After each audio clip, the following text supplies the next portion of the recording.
The plain and simple fact is, these four right here are going to be responsible for way more death, way more suffering than war, famine, pestilence, and death, as specified in the book of Revelation. That's just me. I could be wrong. Welcome, boys and girls. How we doing?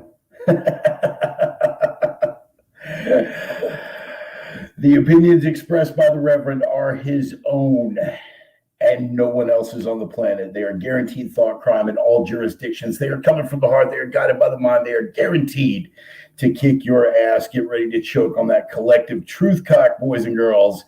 It's time once again for the Sunday sermon. I hope that showed up on the screen like I had intended it to. Can't make any promises. Everybody in for the drum roll. Give me that energy. Here we go, boys and girls.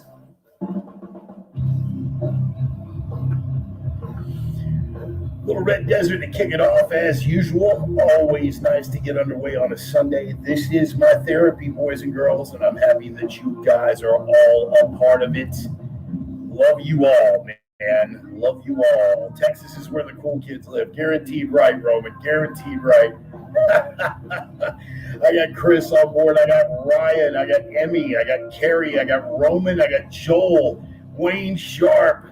Oh my God, man. All the usual suspects are on board early, man. It's nice to see it. All right, man. That's cool. Thanks, folks.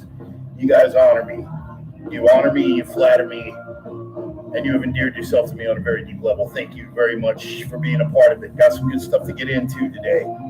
Some good stuff, some heavy stuff, and hopefully we all come away a little bit smarter, a little bit sharper, maybe a little bit harder to kill. Who knows, man? Who knows? We're going to aim for it. By the way, folks, your log-on name over here in the tab is often different than your actual name or how I might know you. So if I don't call you out specifically by name, just please understand that, I'm reading your log-on name over here. So feel free to correct me and be like, hey, by the way, Bart, asshole, you've known me for 15 years. It's me. Don't be offended, please. So need that. I got Shelly on board. Mwah. Always good to see you, Mama. Always good to see you. Far away from Texas right now, but I'm going to catch everybody up to speed on that in just a second. I'm going to let the bumper music play out while we get some stragglers in, jumping in for the weekly Sunday sermon. Again, man, I can't thank y'all enough, making this useless old cripple feel a little less useless and a little less old. And of course, as Roman is pointing out, make sure we like and share this on YouTube. Oh, Patty, right on. Hello, Patty. Hello. All right, cool. Yeah, everybody feel free to sound off. Thank you all for being here. As always, the bumper music, a little band called Red Desert out of Minneapolis. Hey, pardon you, Ashley.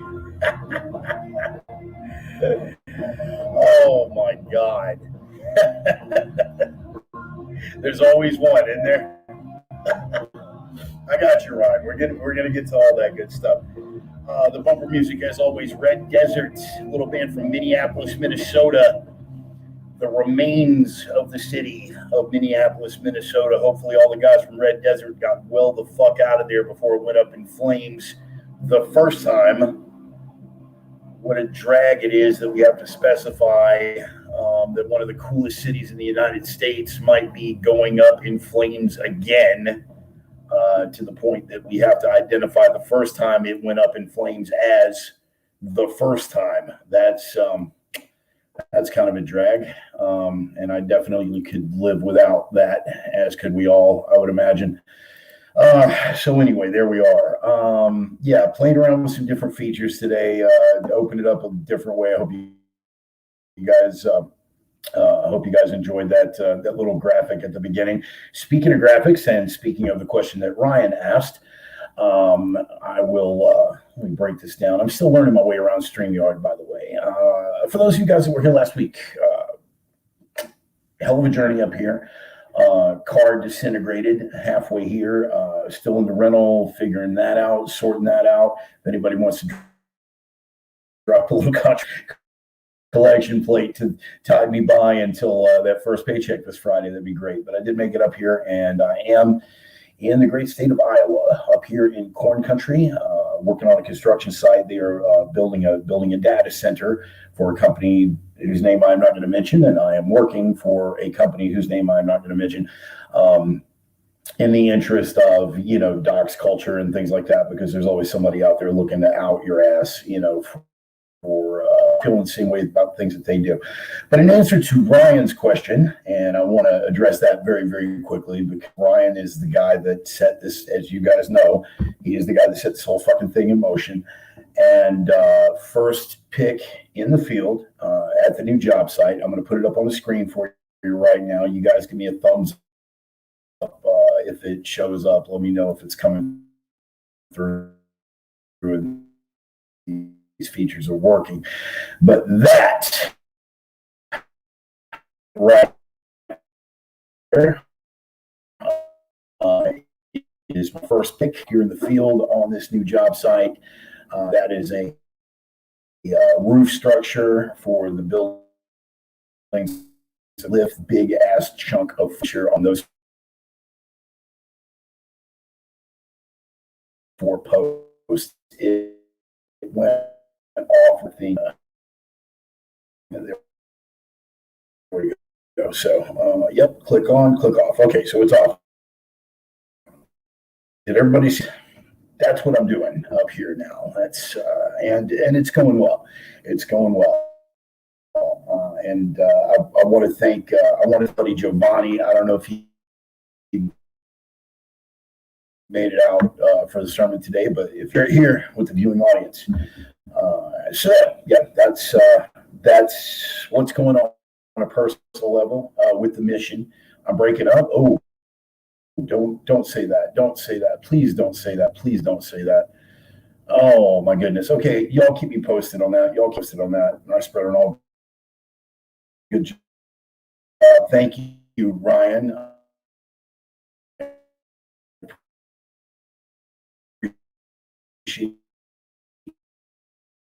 Times it's still showing me that we have usable signal, but if that winds up failing, then we can always give it another shot here. We can always give it another shot.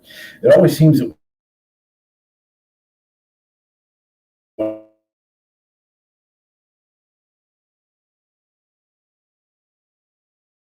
try that, and there we go.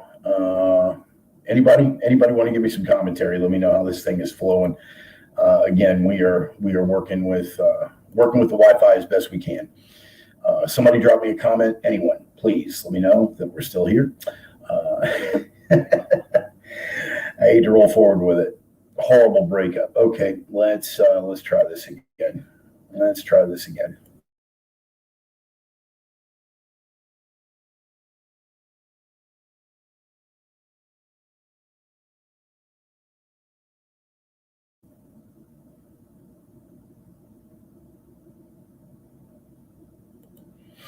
All right, we're going to roll with it on signal strength, and hopefully everything is coming through. It's here, but it's choppy. Okay, yeah, that's pretty much what it's looking like. We're going to try one more time, because sometimes third time's a charm.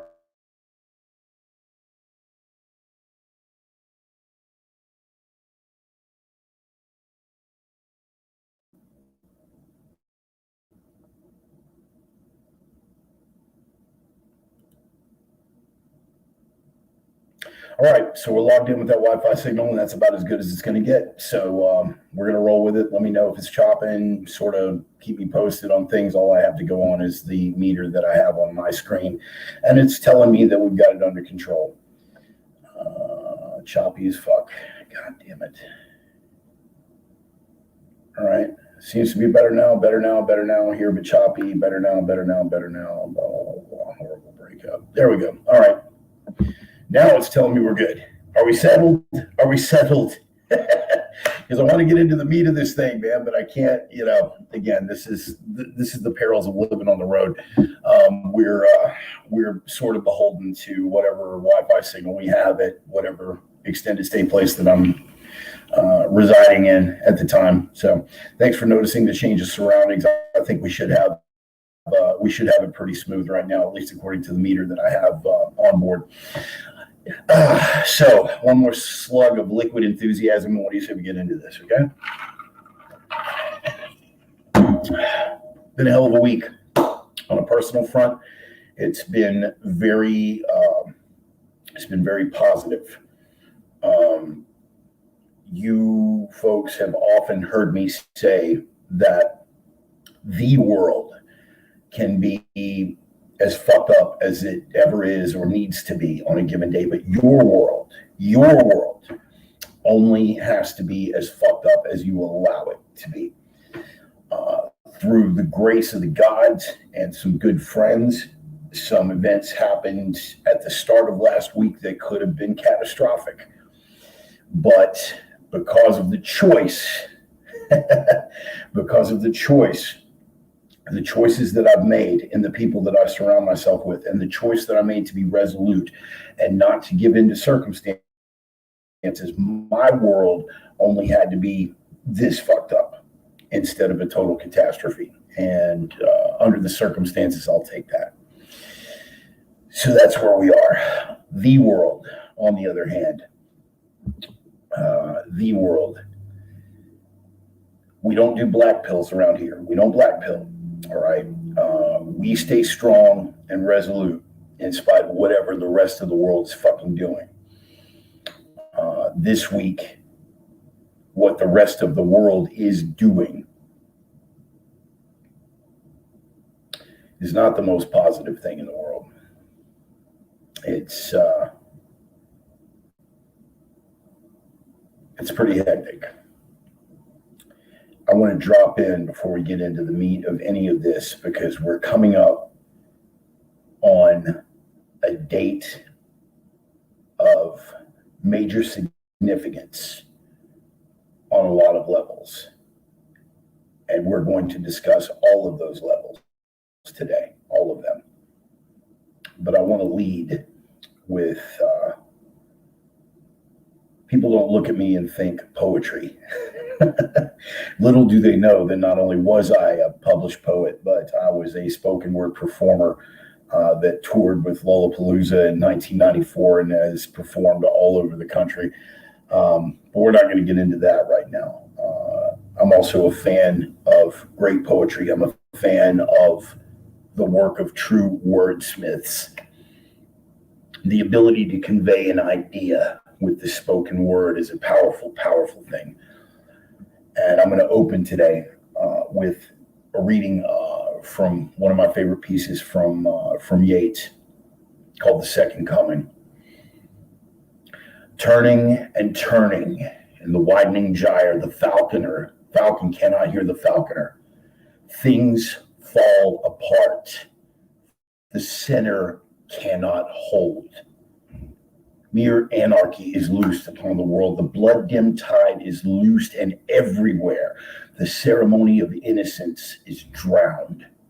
The best lack all conviction, while the worst are full of passionate intensity. Surely some revelation is at hand. Surely the second coming is at hand. The second coming. Hardly are those words out when a vast image out of Spiritus Mundi troubles my sight.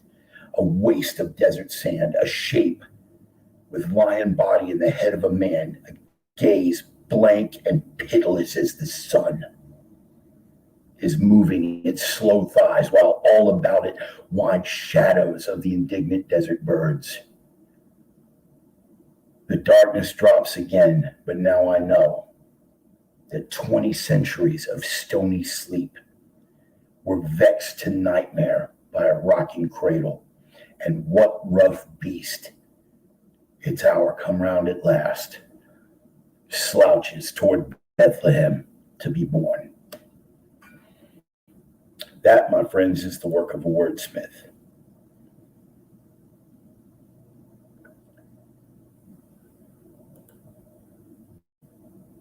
Things fall apart. The center cannot hold. things fall apart, the center cannot hold. Cyclical, as is the nature of all human history. Tomorrow will be April the 19th, 4/19, Patriots Day. Patriots Day. Patriots Day resonates throughout the history of the United States for reasons both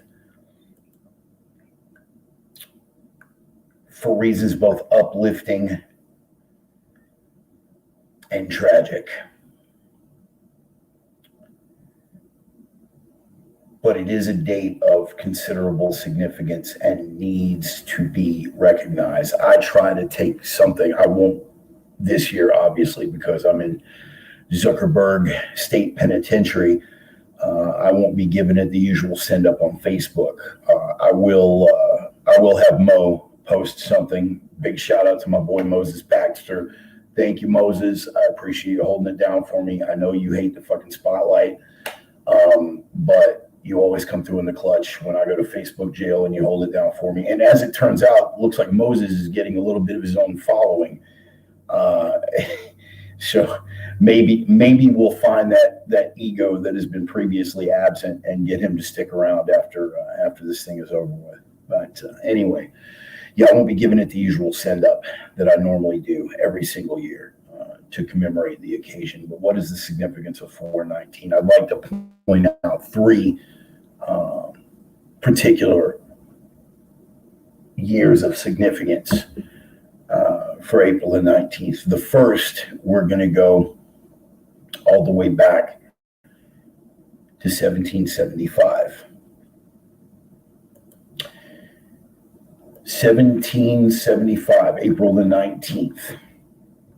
One has to take into account that at the time, the British Army was considered the most powerful military machine on the planet, both in land and naval forces. And by any estimation, no insurgency of a bunch of ragtag, half-ass armed farmers would stand a chance against this all-powerful military machine.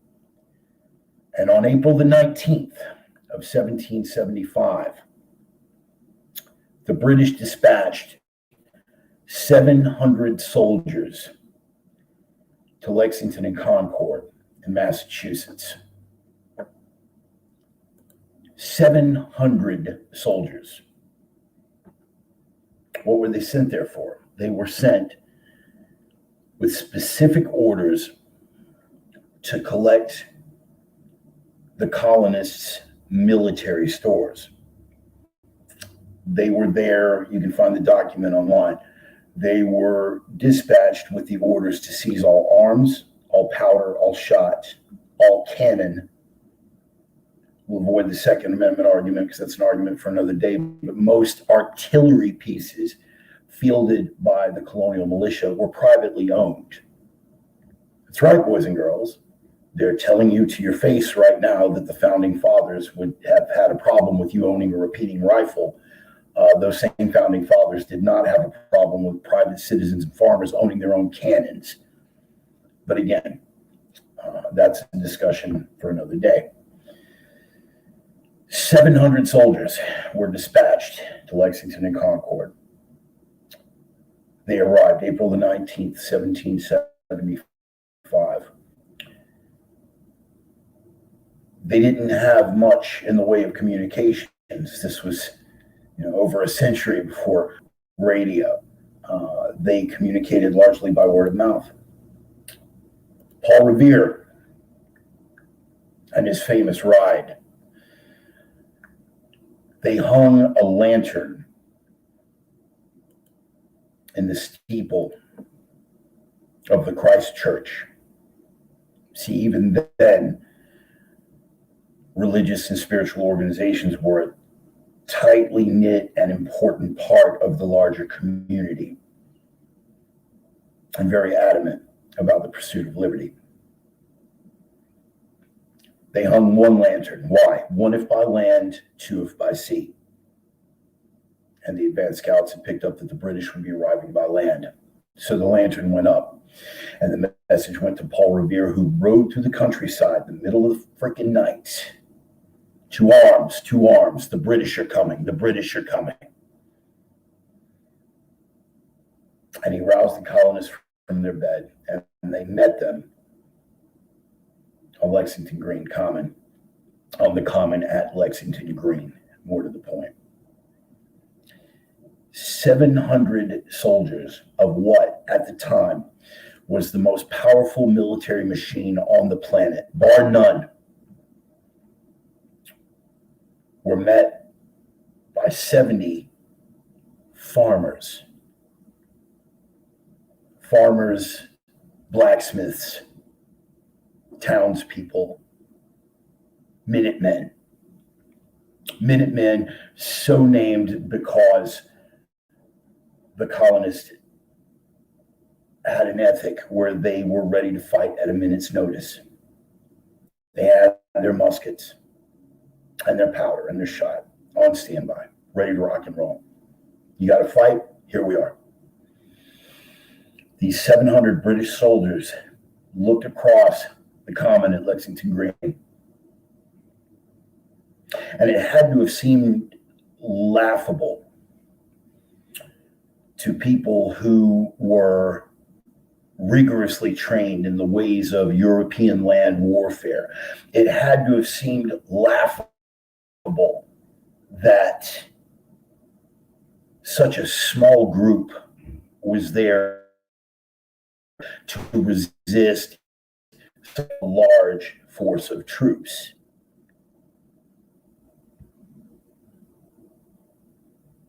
It probably did seem laughable.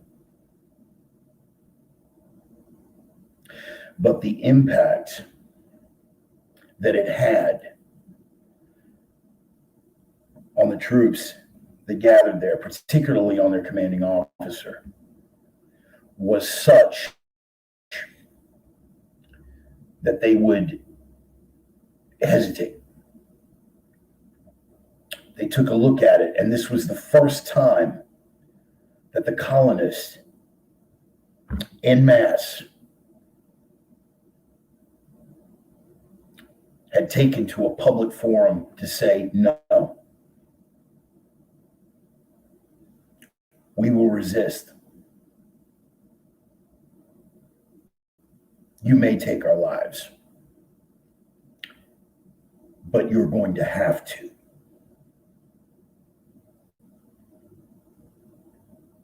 They took that position.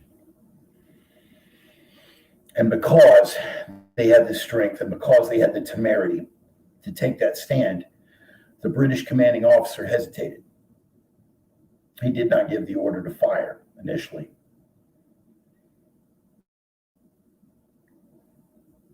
There was confusion in the ranks. Nobody really knows exactly what happened. Those things are lost to the fog of war and the fog of history. But what we do know is that at some point, somebody fired. Somebody discharged a weapon, and it became known as the shot heard round the world. The American colonists had stood against the British Army. Those 700 soldiers unloaded on the farmers and blacksmiths and townspeople of Lexington and pushed them back. They retreated with the British in hot pursuit. The British pursued them all the way to Concord Bridge. But they had not counted on the effectiveness of Paul Revere and his rousing the town people. And when they got to Concord Bridge, that ragtag group of townspeople and farmers that they had chased off of Lexington Green were suddenly reinforced by 300 colonists. Still barely half of what the British had brought to the party. But the British, so long accustomed to people not taking a stand, so long accustomed to people being too fearful to take a stand against them, suddenly being met with resistance like that, they were shocked and they retreated. They retreated with that ragtag group of farmers and blacksmiths and townspeople in hot pursuit, utilizing tactics that would later become known as guerrilla warfare, insurgent tactics, a term that would later be derided, but we'll get to that in a minute. And those people, regular, ordinary people that by anyone's reckoning would not have stood a chance against the most powerful military machine on the planet, chased the British all the way back to the harbor, picking them to pieces as they went, stacking the bodies like cordwood. The British literally did not know what hit them.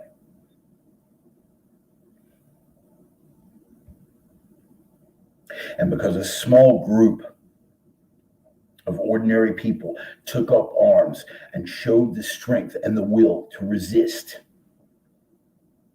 a lot of people that might have been sitting on the fence suddenly were shaken off of that fence and dropped squarely onto the side of the colonists. You see, the voice that they listened to wasn't the voice of conventional wisdom, or the voice of people who really examined the numbers and what the odds were, or what certain people would have told them at the time would have been too big an obstacle, or too large a challenge, or too dangerous to undertake. They didn't listen to that. They listened to a voice that came from here and from here. And because of that, because of the courage of those men, we broke away from the British Empire. We won our independence. And we became a free and prosperous nation because they listened to that voice from here.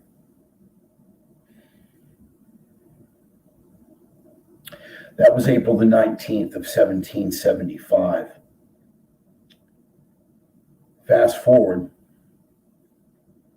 better than 2 centuries. As the nation had grown and evolved into 50 states,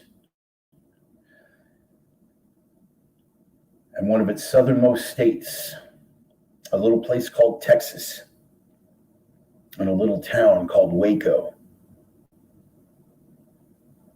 April the 19th, 1993.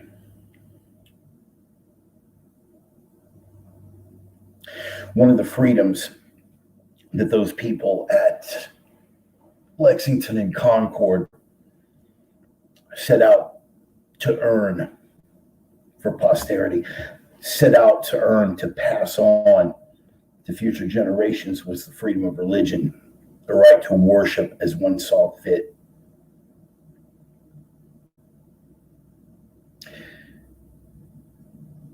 And there was a church in the Texas Hill Country outside of a town called Waco, a church that the media would militarize by calling it a compound, because there was more than one building. By their logic, I not only have a bunker, I have a compound. Maybe we'll get to see how the media treats me one day. We should all be so fortunate, right? The media militarized the situation. They referred to it as a compound, but in truth, it was a church. Those people were worshiping as they saw fit. Some of their beliefs were pretty out there. I'm not going to deify Vernon Howell, later known as David Koresh. I'm not going to deify the man. Some of his beliefs were pretty bizarre. There was nothing illegal about what he was doing, in spite of what we were told. Now, what culminated on April the 19th, 1993, had started months earlier, back in February, where agents of the federal government had executed a search warrant that could have easily been executed every single morning when David Koresh went jogging down that road out there by the Methodist Boys' Home, for those of you who have been out that way. They could have executed it, and they could have snatched Koresh right off his jog in the morning. Instead, they rolled up in front of this church with 2 cattle trailers full of men in body armor with submachine guns. We were told throughout the course of the siege that the Branch Davidians were bloodthirsty killers. Here's a little note. Feel free to fact check me. The initial shootout between the ATF agents and the Branch Davidians, the initial shootout ended because the ATF had run out of ammunition. Feel free to fact check me on that. Google it yourself. They ran out of ammunition. So the nearly 100 odd people inside that compound, that church, who still had plenty of bullets left, if they had been the bloodthirsty killers, which we were led to believe, what was stopping them from walking out on the front of that property at that moment and picking every single one of those ATF agents to pieces? What was stopping them? But it was the Davidians themselves that declared that ceasefire, and that set off a 51-day siege. A 51-day siege that ended on April the 19th of 1993. The federal government had run out of patience, it seems, with these people and their church having the temerity to defy the dictates of the all-powerful Oz, having the temerity to defy the solemn and supreme word of their federal government overlords. And so, because the feds had run out of patience, they launched an assault on the compound, which they continued to insist over loudspeakers was not an assault. That's what they kept telling them over the loudspeakers mounted to the armored vehicles that were punching holes in the walls of a church and spraying in tear gas. CS is a chemical agent that is banned for use in international warfare, but for civilian operations, oh yeah, man. CS in its base form is a powder. Bet you didn't know that. CS in its base form is a powder, and in order to be aerosolized, to spray, you have to place it inside some sort of suspensory agent. The suspensory agent that was picked for the Branch Davidians church was methylene chloride. Feel free to fact check that as well. Methylene chloride has the distinction of being harsh, volatile, and flammable. So as the armored vehicles punched holes in the side of a church,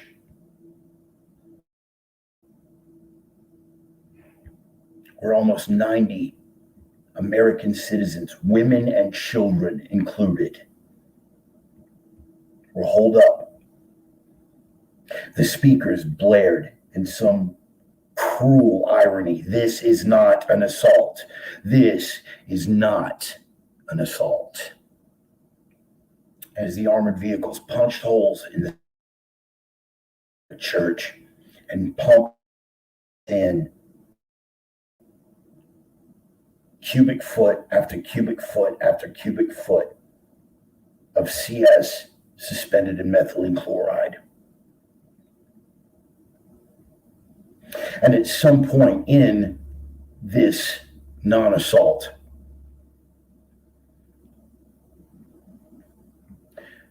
fire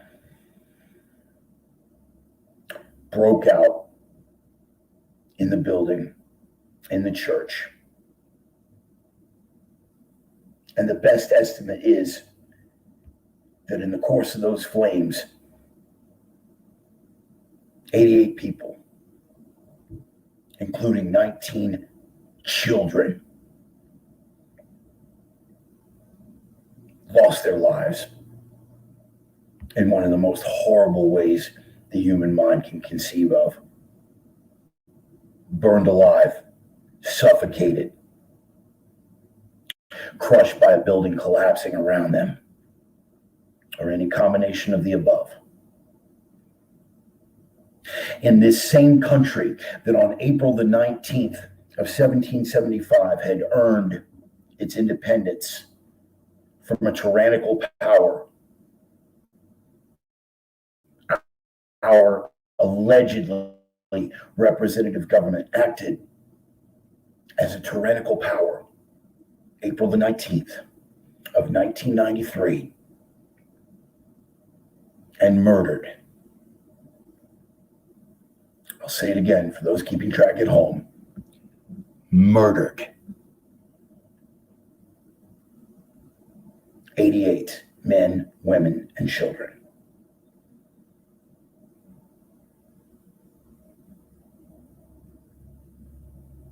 And what was the voice? What was the voice? The voice that called to the Branch Davidians was to follow their heart, to follow their leader, and to follow their spirituality. And I can't judge them for that. I can't judge them for following a charismatic figure any more than I can truly judge the majority of the grazers who chose to listen to the voice of a controlled media that told them that this was a psycho compound filled with religious nut jobs that committed suicide and burned themselves rather than surrender. Some people still believe that voice. I can tell you my personal experience with it. I spend so much time on this because the Branch Davidian siege was a moment of awakening for me. I was young. I was in my early 20s. I was fairly foolish. And myself and my friend John, all we knew was what that voice in the media told us, and we listened. We listened. And what the media told us was that a bunch of Jesus freaks were shooting it out with federal agents, and it was only a 2.5-hour drive. Let's go check that out.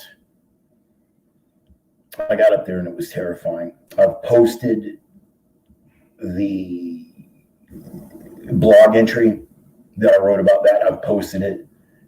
I'll post it again in a couple of days when I come out of Facebook jail. It'll be a couple of days late, but look for it. It was an awakening for me. That trip up there was terrifying. That first trip up there in particular was terrifying. And I went up there with John several more times over the course of the siege. We were accosted by federal agents. We were dragged out of my vehicle, put face down on the ground. Vehicle was searched. I won't go so far as to say beaten. We were roughed up. We were substantially roughed up by federal agents because we went down the wrong road and got too close to the fucking roadblock. But I talked to the locals, and I can tell you what the people, including the McLennan County Sheriff at the time, had to say about it. And that's that they all loved their neighbors. That the Branch Davidians were ideal neighbors. That the kids were well behaved. That they were the kind of people that would pull over and help you change a tire if you had a flat by the side of the road. They shopped at the local Walmart. They ate at the local diners. That's what the voice of the locals had to say about it. But that wasn't the voice that the grazer herd got to hear. Got to be careful about which voice you choose to listen to, don't you? So that was the result. April the 19th, 1993. That morning, I overslept. John and I had planned on going to Waco that day. We were going to go up there again. You know, this has been an ongoing thing. On April the 19th, we had planned to go up there again. I overslept. I remember waking up right about lunchtime and calling John, desperate, like, I fucked up. And I picked up the phone and I called John and I said, hey, man, I just woke up. I'm on my way. I'm going to pick you up, man. We'll roll it. And he said, turn on your television right fucking now. Turn on your television. And I watched that church like so many others. I watched that church burn to the ground. I dropped to my knees. And I wept like a woman.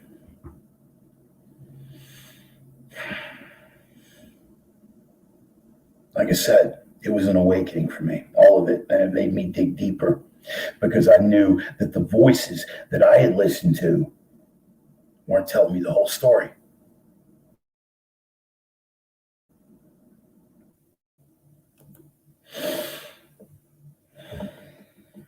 That's a picture of me a couple of years back at the memorial. For the longest time living down in Texas, it was an annual pilgrimage for me. As I said, it was a moment of my awakening. And that picture that you see right there is part of the little informal memorial that they have set up. And you still feel it in my soul. But again, the cyclical nature of history and the cyclical nature of violence being what it is. There were other people out there that weren't listening to the voice in the media.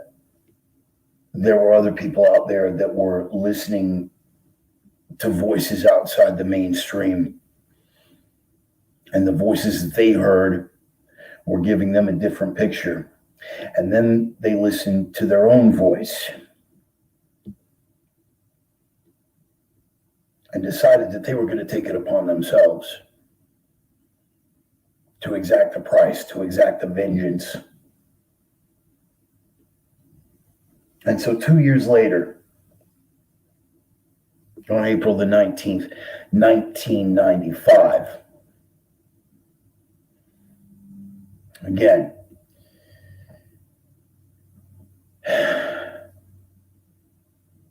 for the sake of discussion, we'll go with the official narrative. If you believe the voice of the federal government, and if you believe the voice of the media that serves as the federal government's propaganda arm. What happened on April the 19th of 1995, a mere 2 years after the massacre of close to 90 people at a church in the Texas Hill Country, a U.S. Army veteran, decorated U.S. Army veteran,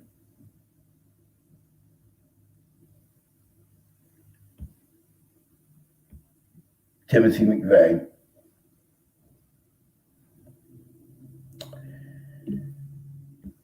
with the assistance of his friends Michael Fortier and Terry Nichols, they assembled a truck bomb. I want to be abundantly clear on this.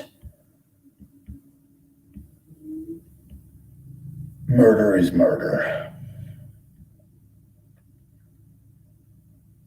Murder itself doesn't make moral judgments. People do. And that comes down to what voice we decide to listen to. Again, keeping with the official narrative, they assembled a few thousand pounds of ANFO, ammonium nitrate fuel oil. It's an improvised explosive made from commercial fertilizer and racing fuel. They rented a Ryder truck. Now, again, sticking with the official narrative, I will leave you to do your own homework on how, on a Wednesday, at a federal government building, there were no FBI agents, no ATF agents, and no federal judges present. I'll leave that to you. I will also leave to you how John Doe number 2 sort of vanished in the course of the narrative, but that the sketch that the FBI gave us of the mysterious non-existent John Doe number 2 does look an awful lot like a certain Jose Padilla. But again, that's for y'all to do your own homework on. This discussion, we're going to stick with the official narrative. And what the official narrative is that Timothy McVeigh, acting with the help of Michael Fortier and Terry Nichols, loaded several thousand pounds of ammonium nitrate fuel oil explosive into 55-gallon drums in the back of a Ryder truck and parked it outside of the Alfred P. Murrah Federal Building in Oklahoma City. I have a tangential connection to this incident as well. I have a friend. Roman has met this friend. He is now parted from this earth, but he was a master gunsmith who at the time had a contract to do custom weapons work for the Treasury Department, which of course is, ATF, Secret Service. He was in the Murrah Federal Building the Friday before it went up. I did not know at the time. That was the first phone call that I made upon finding out that a bomb had gone off outside of the Murrah Federal Building, because I knew he was scheduled to be in Oklahoma City. Thankfully, he had left. He was there Friday and left out Saturday. Done. But yeah, it was pretty scary. Anyway, sticking with the official narrative, Timothy McVeigh. Timothy McVeigh was such a criminal mastermind that he was able to assemble this truck bomb and all that explosive with the help of only 2 friends,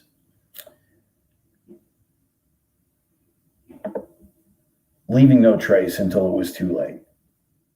We're also expected to believe that he was such an idiot that he fled the scene with no license tags on his getaway car and had traces of explosive residue and a copy of the Turner diaries in the glove compartment. Again, for the sake of the official narrative, Timothy McVeigh detonated a truck bomb outside of the Alfred P. Murrah Federal Building on April the 19th, 1995. 168 people dead. And in almost a cruel repetition of history, just like in Waco, 19 of those that died were children.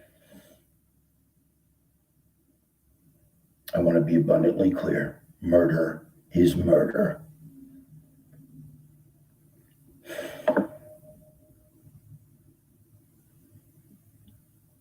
But again, what voice did we decide to listen to? What voice was guiding the herd? What voice was guiding the grazers? They believed the official narrative, lock, stock, and barrel. Lock, stock, and 55-gallon barrel, if you'll pardon that. They took the official narrative, they ran with it. And then they listened to the voice saying that the threat of the militia movement, of right-wing extremism, was the new thing that was the threat to liberty.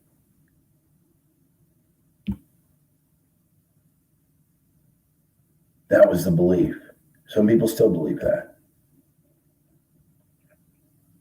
All because of the voice that they chose to listen to. It's not about the event. It's about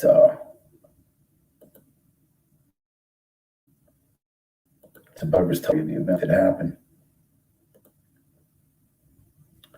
This was me just over a week ago at the memorial at the Alfred P. Murrah Federal Building. So where are we at right now, coming up on this April the 19th? Well, I can tell you what's happening on April the 19th, 2021. April the 19th of 2021, the jury is going to get to hear final arguments presented by the prosecution and the defense in the trial of one Derek Chauvin.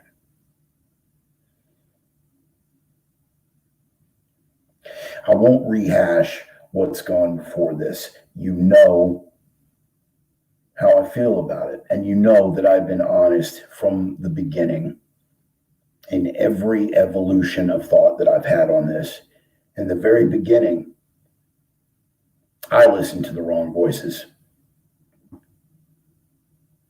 because I'm just as susceptible as anyone else to being misled.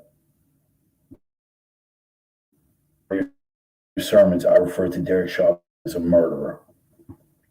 I no longer believe that. I looked at the facts that were being presented and uncharacteristically was somewhere in the middle before I truly had grounds for an informed opinion. That's way out of character for me. I did not justify any of the actions that were taken by the maggot mob, any of the riots, any of the so-called peaceful protests. I didn't justify any of that.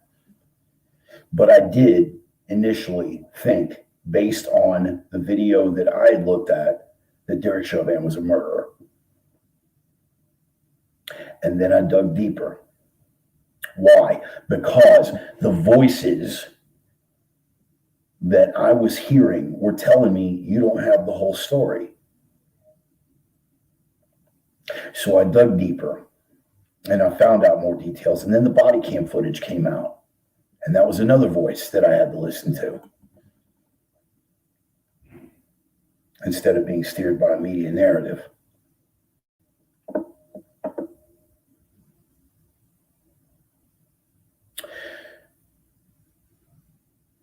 the voices that we're influenced by, that we allow ourselves to be influenced by, control our perceptions. I take it as a solemn responsibility, the voice that I have, the importance that some of you accord to the things that I say. I take that as a solemn responsibility, and I will always shoot straight with you. I will give you the best information that I have under the circumstances, and when I'm wrong, I fucking own it. But there are voices on the other end that are telling people to do some really ruthless shit right now. There are voices in the media, like here from the Hill website. The nation is bracing for a verdict in Derek Chauvin's trial over the death of George Floyd as racial tensions are roiled by two other shocking police killings. They are driving that narrative, and that voice is telling people lies. Here's another voice. Maxine Waters tells protesters to stay in the street and be more confrontational if Chauvin is acquitted. Just a couple of hours after she said that, way out of her home state of California, up in Minneapolis, just a couple hours after she dropped that little missive, somebody did a drive-by at a building for the Minnesota National Guard. There's a voice influencing a hell of a lot of angry people that are already worked up into a frenzy over voices misinforming them over what happened in Minneapolis, what happened to George Floyd and Derek Chauvin.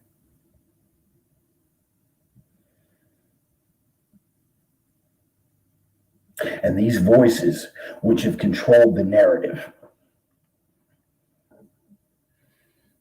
April the 19th of 1775, colonists made their voice heard and took a stand against tyranny,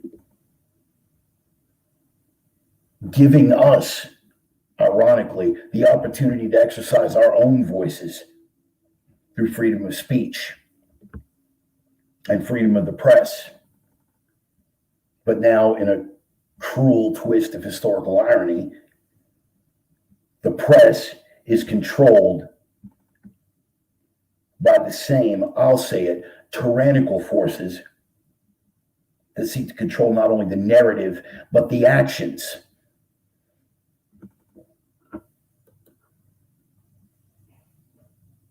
What did Yeats tell us? The best lack all conviction, while the worst are full of passionate intensity. The best among us lack conviction. We won't even listen to the voices that should be guiding us, the ones that come from here and the ones that come from here. And to be able to think critically about all those other outside voices and put the truth together for ourselves.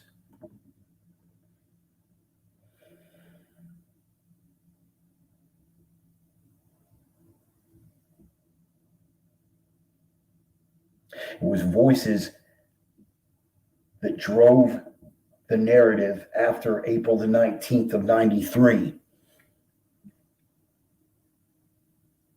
that declared an open season on people who dared question government authority.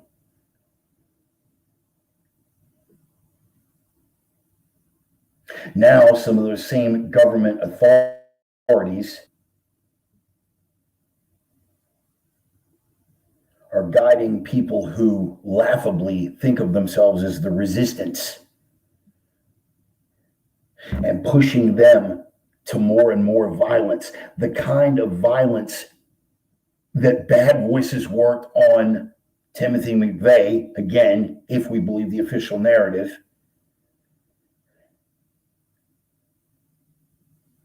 These are voices calling on people to murder other people. These are voices calling on other people to burn, loot, steal, kill, based on a narrative being pushed by those same voices that is ultimately false. We have forgotten how to listen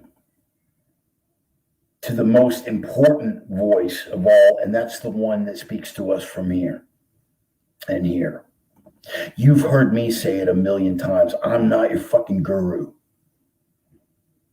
I'm offering my perspective because it's all I got. And I'll shoot straight with you.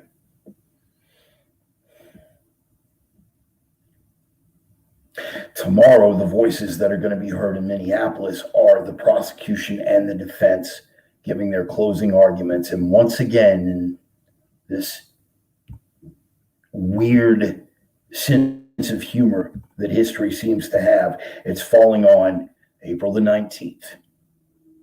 Another historical turning point related to violence being driven by voices that seek to control both narrative and actions. I don't want you to listen to voices in the media, certainly. I don't want you to listen to the voices of people like Maxine Waters who are encouraging you to go out and loot and burn, tear it all down. I'm going to ask you to do something that nobody wants to do anymore. I'm going to ask you to listen to the voice that's in here and the one that's in here that can take all these other voices and ignore their narrative and encourage you to do what's going to be right for you. We are headed into some uncharted territory here, people. By the end of the week, it is entirely possible that many major metropolitan areas in the United States could be in flames based on a lie.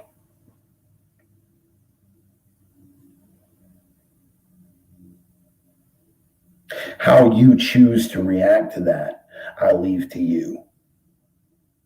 How you choose to analyze and break down the events that went before and the events that are sure to come after, I leave to you. But when the stakes are this high and the inevitable results of what comes next might include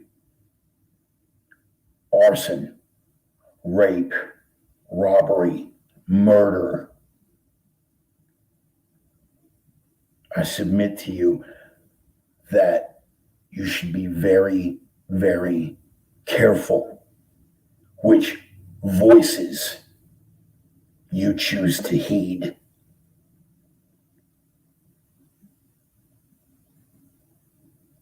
And I would also submit to you that the most important voice that you can heed under these circumstances going forward is going to come from here and from here. And I will urge you to use your voice that comes from here, here, and here to speak, not just to like-minded individuals, but to those who disagree.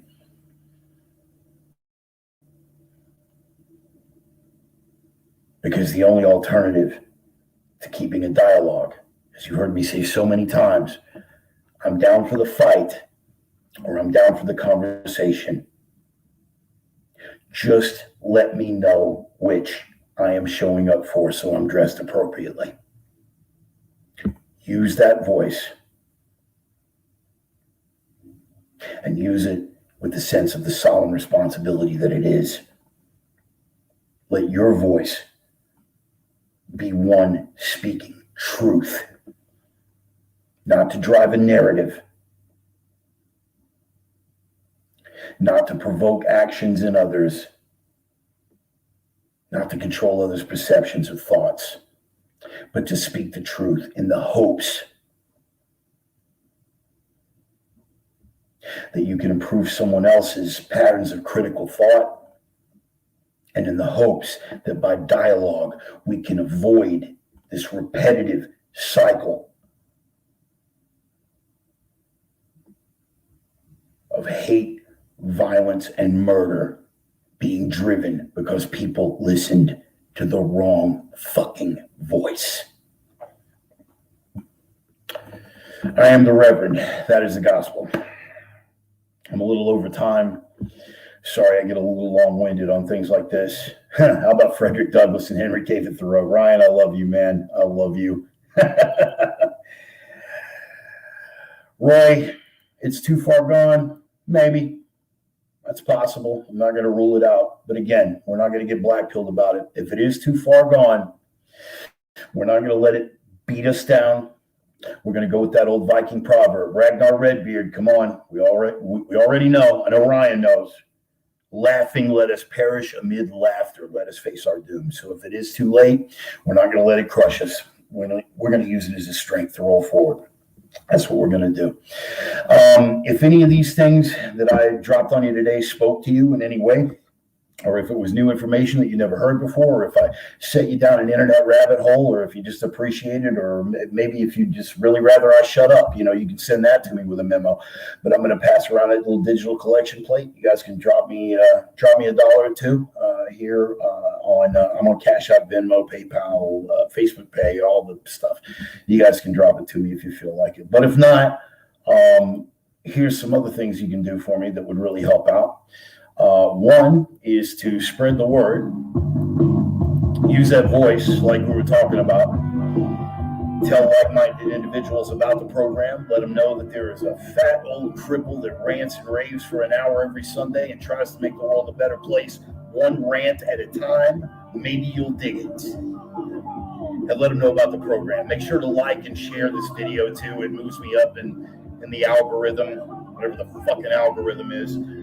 Roman, you're going to have to explain algorithms to me, and I'll go into it on another program. But anyway, the important things to remember, man, you guys already know the core tenets.